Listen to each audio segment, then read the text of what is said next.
Hi, welcome to Dig into China. I'm Dong Xiong. In recent days, the biggest news across the United States has all revolved around Trump. From the surge in attention following an assassination attempt on him to his announcement of the vice presidential candidate, his interview with Bloomberg, and his speech at the Republican National Convention.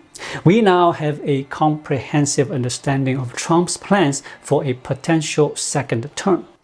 My channel's audience is, of course, interested in how a Trump presidency would impact the Chinese economy, whether the Federal Reserve might cut interest rates before the election, and how such a rate cut in the US would affect China. In this video, we will delve into Trump economics and explore the potential impacts of a Trump presidency on both the US and the Chinese economies. Additionally, I will share my views on the United States' stance on protecting Taiwan. The essence of Trump economics can be summarized as 3 lows and 1 high. Low taxes, low interest rates, low exchange rates, and high tariffs. Furthermore, when considering political factors, Trump economics included a primary adversary, China. In other words, Trump seeks to stabilize relations with Russia in order to concentrate his efforts on confronting China. This approach contrasts with the current Biden administration's strategy, which targets both Russia and China simultaneously. Trump, however, considers this too costly for the US and believes it's better to focus on one priority. Consequently, this is bad news for China. Trump has promised that if he is re-elected, he will impose tariffs of at least 60% on all Chinese imports. The purpose of these high tariffs is to bring manufacturing back to the US and force foreign companies to consider establishing production facilities in America to avoid the tariffs, which would lead to increased investment and job creation in the US. Trump has also suggested that his tariff policy has a political dimension, using tariffs as leverage to extract diplomatic concessions from other countries. For instance, if China wants the US to reduce tariffs, it would have to negotiate with him, potentially trading tariff reductions for other conditions. Both US political parties agree that China is the primary competitor, but they have differing approaches to handling this challenge. The Biden administration's strategy focuses on restricting certain key Chinese industries, including electric vehicles, batteries, and solar energy. It aims to raise tariffs with the help of allies to weaken these sectors in China. The administration also seeks to hinder China's technological advancement by limiting the export of advanced US technologies and preventing access to top-tier semiconductors. Additionally, by subsidizing American companies to boost their production, the US intends to dominate the high-end manufacturing sector and obstruct China's efforts to upgrade its industries. Trump's strategy, by contrast, revolves around a comprehensive tariff war, imposing high tariffs on all Chinese imports without exception. He has also proposed increased tariffs on the European Union. His most recent position is to set a starting tariff rate of 60% on Chinese goods with the goal of decoupling the US from China. The underlying message is that if companies want to access the American market, they must move their production out of China. Trump's approach may seem more aggressive, but if Chinese companies are willing to establish factories in the US, he would be quite welcoming. His primary objective is to bring manufacturing back to America, including factories from China.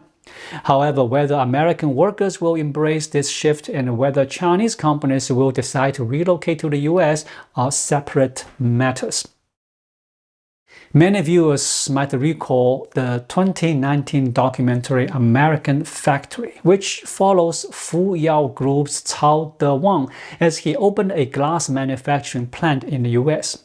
During Trump's first term, Chinese companies seemed hesitant to move to America, choosing to set up operations in places like Vietnam and Mexico instead. Trump appears to have learned from this, feeling that the tariffs were not high enough. If he were to win a second term, he is likely to target Chinese companies' trade routes through Vietnam and Mexico, pressuring them to relocate their factories to the U.S.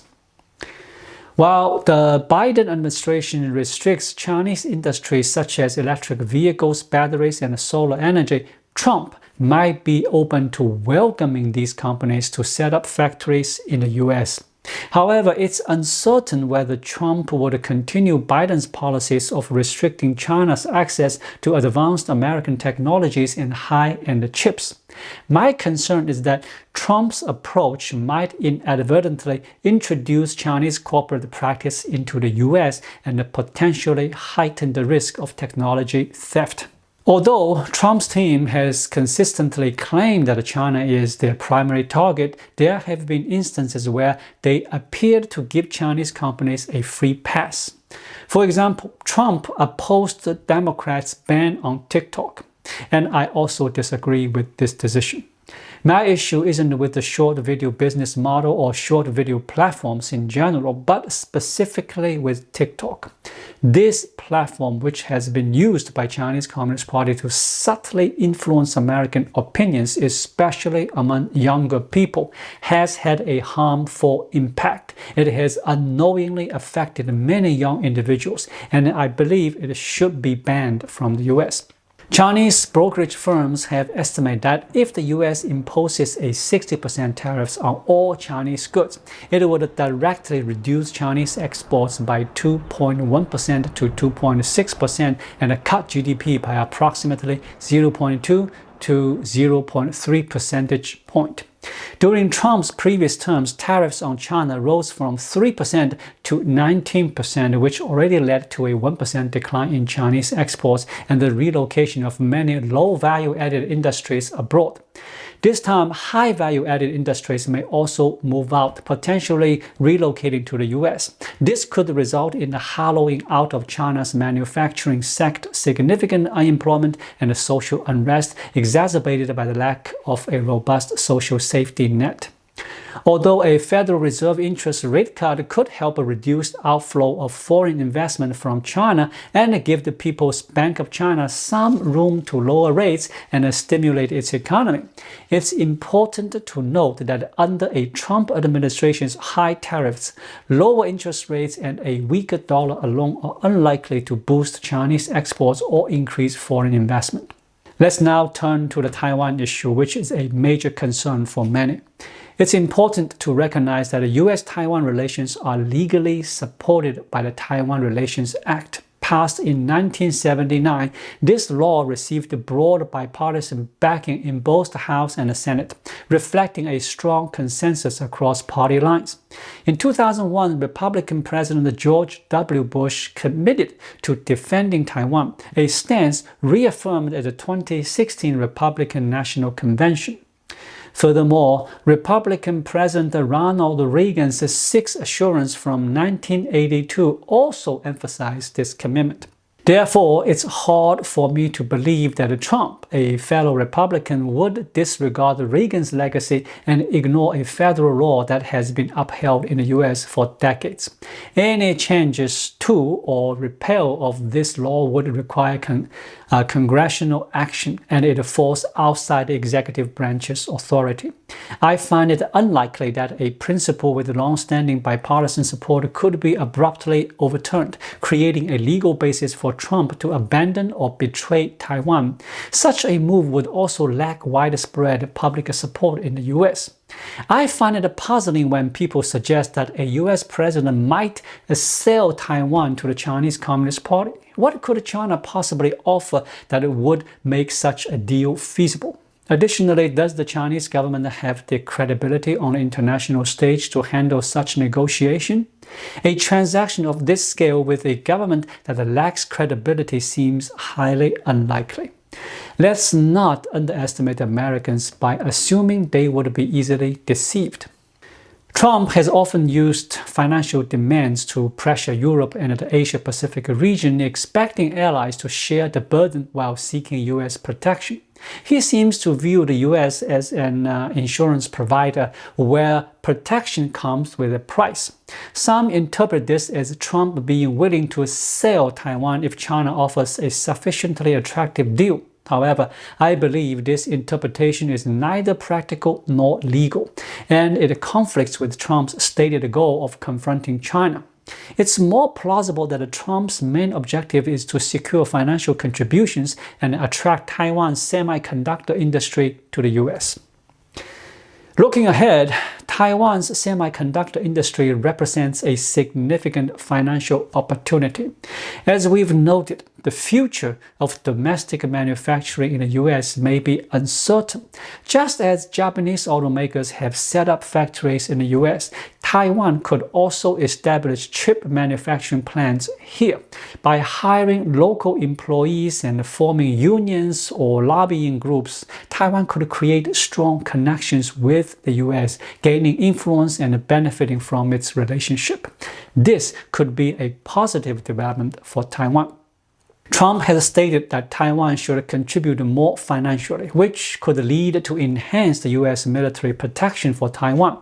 This increased security would significantly reduce the threat of a Chinese invasion, thereby boosting Taiwan's safety and potentially attracting more foreign investment and development, making it an attractive proposition for the island. In Trump's first term, the world saw 4 years of relative peace, whereas Biden's term has been marked by conflicts in Ukraine, the Middle East, and elsewhere. True strength is demonstrated by preventing wars and achieving success without engaging in direct conflict. In conclusion, regardless of whether a Republican or Democrat is in power, U.S.-China relations will not return to the previous period of warmth. Both parties share a consensus on countering China and bringing manufacturing back to the U.S. And American public opinion leans towards protecting Taiwan. Therefore, no president can go against these sentiments without risking their political future. Whether Trump returns to office or Democrats remains a president, the U.S.-China relationship has fundamentally shifted. China can only overcome its current challenges through political reform.